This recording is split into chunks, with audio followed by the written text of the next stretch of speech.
Kasi dami mga estudyante talaga na talagang they're willing to learn, talagang sumusuporta talaga sa inyong ginagawang ano. No? Thank you. Pasensya na kayo, nakamask ako. Ayaw ko kayong mahawa dahil talagang grabe yung codes ko. Oo, sobrang Melba. Ito nga yung sinasabi ko nga advocacy ako ngayon. Ito ngayon ako, I feel heaven. Natutuwa ako na nakukuha ko yung Gen Z crowd, yung mga millennials. And kung nakita nyo, nakikita mo enthusiasm nila, how excited they are to learn about ano ba yung ginawa nyo noon, ba't gano'n yung, I mean, gusto nilang may madinig, mga experiences. And palagay ko, this is one, yung komunikasyon ng mga senior sa mga new blood. You get me? In between. Ito yung in between Tayo mga nasa senior, a-adjust sa kanila, but sila, kailangan din umadjust sa atin. Hindi puro technology. Ano ba yung mga nangyari sa inyo? No, manual tayo lahat noon di ba? Nung panahon natin. Hoy, aminin nyo. So, iikot na po kayo sa mga schools? Tuloy-tuloy na po ito? Basta, kasi, parang yan din yata advocacy ng CCP and ng movie icons. Parang nire-restore nila yung mga movies na gusto nila ngayong ipagmalaki at ipapanood sa mga Gen Z, sa mga kabataan, for them to know and to learn and to be inspired kung anong meron during 70s, 80s, and 90s. Ngayon nga advocacy ako dito dahil nag-usap nga kami ni isang advocacy ako pa, wala na lang tayong enough funds for restoration. Ang dami pang pelikulang pwedeng i-restore. At saka marami na pelikulang walang kopya. Walang kopya. Nag-brittle na or something, di ba? Pero kamukha nung nanood ako ng Tagos ng Dugo. Yes, diba? In-enhance lang nila, di ba? Pero sa isip-isip ko, kaya pa to kaya pang i-restore. Kasi sayang yung movie, In fact, kakapanood ko ngayon ng mga movies ko dito sa ginaganap natin. Parang ngayon ko na-appreciate yung mga ginawa ko. Hindi ako nagbibiro. Parang ay, nagawa ko yun. Parang, alam mo, ibig sabihin, that time, sinuting ko lang yun. Di ba, kumita, o critically acclaimed. Pero ngayon habang ilang beses ko na napanood, anak, Tagos ng Dugo, Pinay American Style, parang, nagawa ko yun?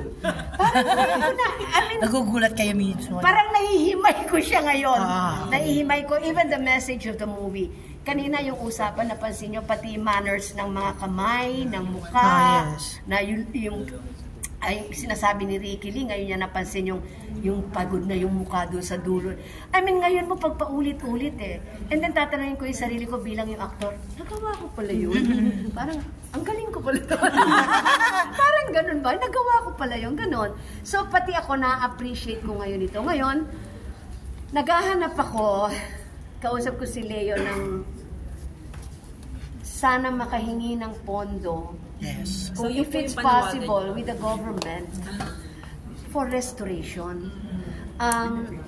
Kasi wala na yung ABS-CBN franchise, medyo natigil sila Leo Katigbak, di ba? The Sofia, yung isa namang organization na nagre-restore din, limited because they don't have funds. Mahal. Ang point ko naman, kung merong sa gobyerno gustong tumulong sa industriya natin. Dati yung ECP. Hindi ba ginagawa yun? Wala na Kailangan natin i-revive Tapos yung nirestore ng ECP. Sayang Pinasok ng tubig dagat. Yun na nga. Kamukha ng karamihang pelikula ko sa Leia, binaha sa Malabon. Hindi ba? Pero alam ko may natatago pa, sayang.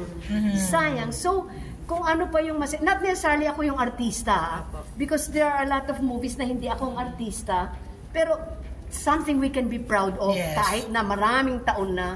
So kung meron akong magagawa, napipilitin kung may magawa, kung makakahingi ng tulong, sana yung pondo ng restoration. Gusto kong itabi yung magagaling na pelikula ng Pinoy, something we really can be proud of. Diba? Kasi nakikita mo yung epekto di ba? Kikita mo sa mga bata na ano sila, na-engross. May ganyan pala. Paano nyo ginawa yun? I mean, And this is good sa mga kabataan. So, Ate B, ito po ba isang panawagan? Kasi pwede rin po sa private sector kumuha ng pondo. Yes, pwede. Actually, pwede hindi naman pwedeng puro gobyerno. Baka meron ding private sector na willing magtaya, di Para ba? sa arts, yes. Oo, part of the entertainment and sa arts and culture. Na sana kung meron akong makikilala o makakausap na baka you can support naman the restoration of yung mga films namin na yung hindi naman lahat, yung mga magaganda at kaya namin ipagmalaki kasi mahal pero baka meron namang gustong tumaya, di ba? Okay. Kasi ngayon nakikita ko yung effect sa mga kabataan sayang. Sayang, we can offer them something. Diba? Kita mo mga bata kanina, nakakatuwa. Diba? Sa Palakpakan TV, talaga. kung meron ka pong movie na gusto mong mapanood ni Peanut someday, ano sa mga movies? Naku, Darna. Darna, tsaka Jezebel. Jezebel, yes. Ano si Peanut ko, maarte yung bata. Siguro next namin gagawin muna bago manood ng pelikula ko yun. Sasayaw muna kami. I love my Peanut so much. I think she will be an actress. Nakakita nyo na kaagad na po? Nakakita nyo na yung... Nakita na. Sinabi din naman ng nanay niya, tsaka tatay. Marunong sa camera, Janice. Alam niya pag may camera, ganyan ha. Man ako, ganyan. Di kunyari, kausap mo, tapos meron kumukuha dyan. Titingin siya ganyan sa camera. Pagtingin niya, biglang i-smile, flirty-flirty. Ang galing, alam niya. Sabi ko, artista tong apo ko to. Pretty talaga.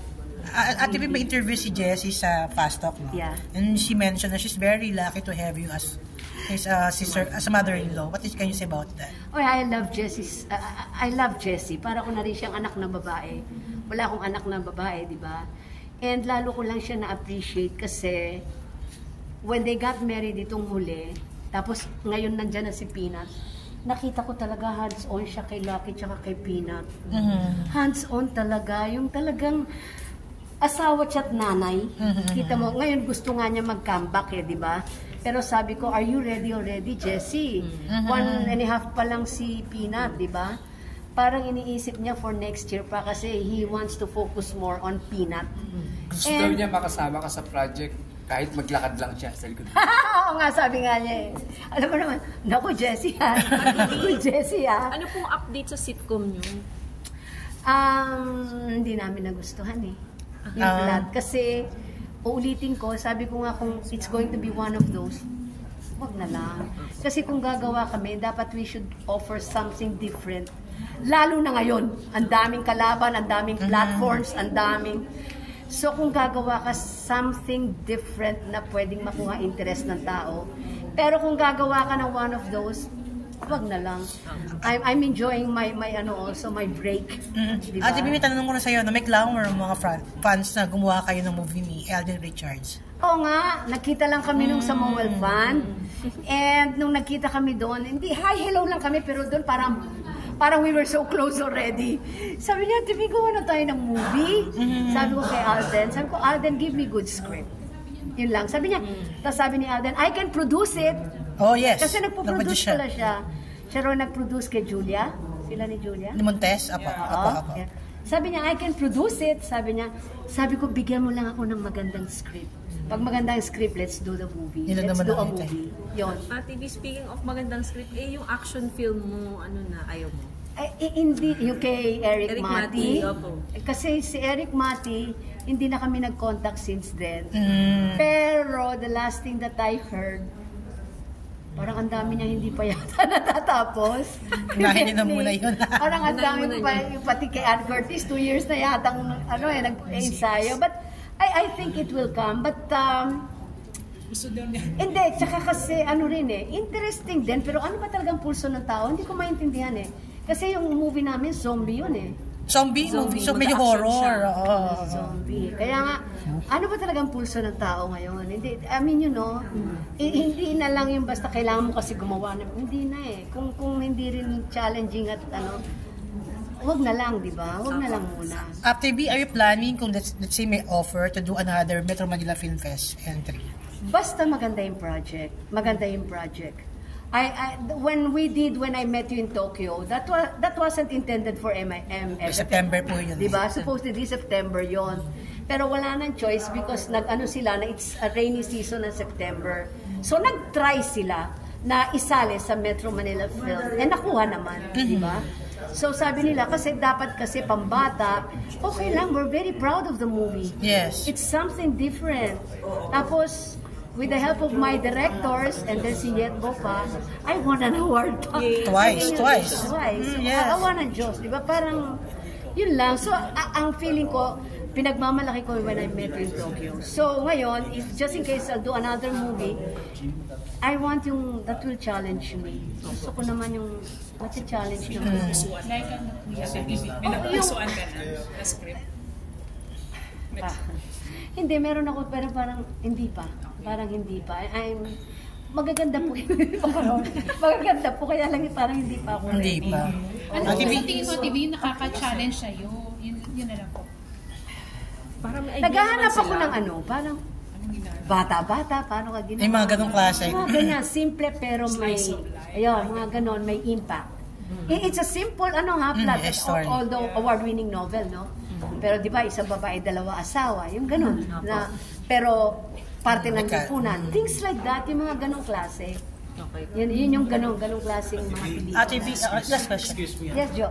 Last two Yes, questions. Ate V, question lang. Doon natanong na naman kanina, no, for the record lang. Yeah. Ang daming, may clamor din kasi ngayon. May mga gumagawa ng paraan ng mga nagmamahal sa inyo para i-push po yung National Artist Award. Yun na nga. Nagpapasalamat ho talaga. Sobrang ginagawa nyo. Mga Bilbanians, kayo. Sobra. For that, I panalo na ako doon. Pero alam mo, kasi di ba sabi ko naman sa inyo noon ni Papa, naniniwala kasi ako na if it's not meant to be, it will not happen eh. Kahit naman yung sinabi mo natalo ko noon, it's not meant. It's not meant eh. Hindi akin eh, di ba? Kasi kung sa iyo, kahit anong gawin mo sa iyo yan, it's like, parang attend ka ng awards night. Na sasabihin sa iyo, best actress ka, pero pag hindi ka umattend, hindi ka mananalo. Yun ang hinihingi ka diba? palit. Pag hindi ko umattend, hindi ka mananalo. Ang sagot ko, kung deserve ko yun, kahit wala kaya ka. nandyan ako o wala, you will give it to me. Yes, Diba? right. Kasi deserve ko. Ganon din yun. Kaya ano pa sabihin nyo, kahit may bashers or what, may pabor sa'yo, may hindi pabor. Kung akin yan, akin yan. Diba? Ngayon, kung hindi akin yan, kahit anong gawin nyo, hindi akin. Last The question. advantage Ako na lang po, Last last na lang po. question. Yes, Janice. Dati pa rin po may clamor na magsama uli kayo ni Ate Kai sa isang movie. Ano na pong updates? Kasi parang may mga stories naman po yatang naiisip. Meron din akong may nagbigay din sa akin ng script. May script din ako para sa aming dalawa ni Kumare. Pag-aralan lang muna natin mabuti. Kasi mahirap sugod na sugod eh. Alam mo ibig ko sabihin, yung masabi lang may ginawa kayo. Kasi kung, lalo na kaming dalawa. Kung kaming dalawa, something na bumihan dapat, Yes, di ba? yes. Pero kung magiging one of those lang, dahil magkasama kami sa pelikula, dapat siya, pag pinalabas yan, wow, parang deeper that ako. Yes, ganun Ah, level. ganon. Hindi yun dahil lang mga nanay kayo, may anak kayo. Hindi ba? That's something Give us different. something different na ma-challenge kami uli. So malabo pa yan natin before MMFF 2024. Basta bigyan lang yun natatamang script for us, a script that we can be proud of.